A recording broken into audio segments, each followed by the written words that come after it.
Oui, bonjour, Donald. Bonjour, mesdames et messieurs. Good morning, Donald. Good morning, ladies and gentlemen. We had a meeting which was sometimes difficult, but always led by our wish to reach agreement amongst the 27 and with the United Kingdom.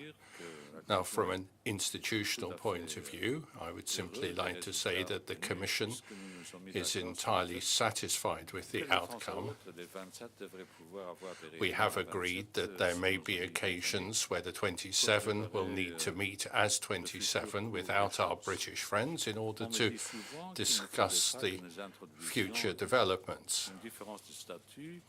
Now, some people have said that we're trying to introduce different types of status between different countries in the EU, including between countries leaving and countries remaining.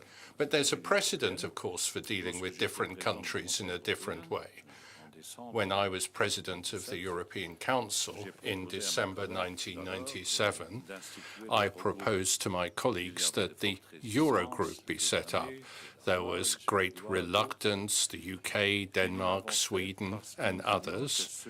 But we did this because we felt that those who needed to manage the single currency together should be able to speak amongst themselves, while obviously ensuring proper continuity with the work of the Council of Ministers, the Ministers of Finance at the time. That's basically what we've done today. We have recalled to our British colleagues that there should be the principle of sincere cooperation between all member states, and we are convinced that the United Kingdom will respect its obligations.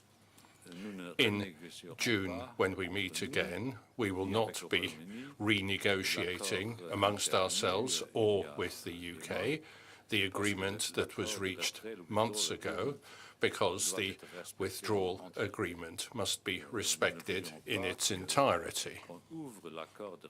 And we don't want the withdrawal agreement to be called into question, because that would jeopardize the backstop agreement that we have negotiated with our Irish friends.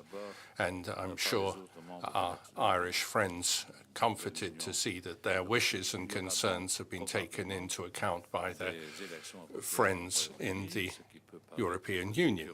So there will probably be a European election in the United Kingdom. That may seem a bit odd, but rules are rules, and we must respect European law, and then we will see what happens.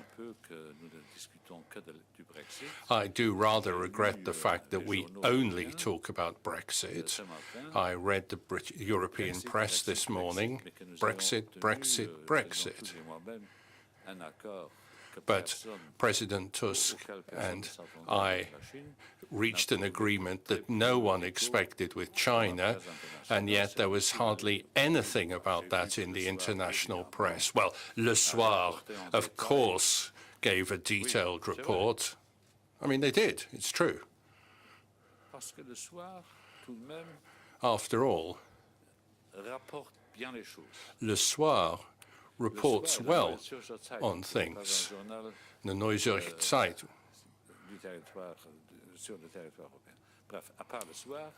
Which, of course, is from outside the European Union.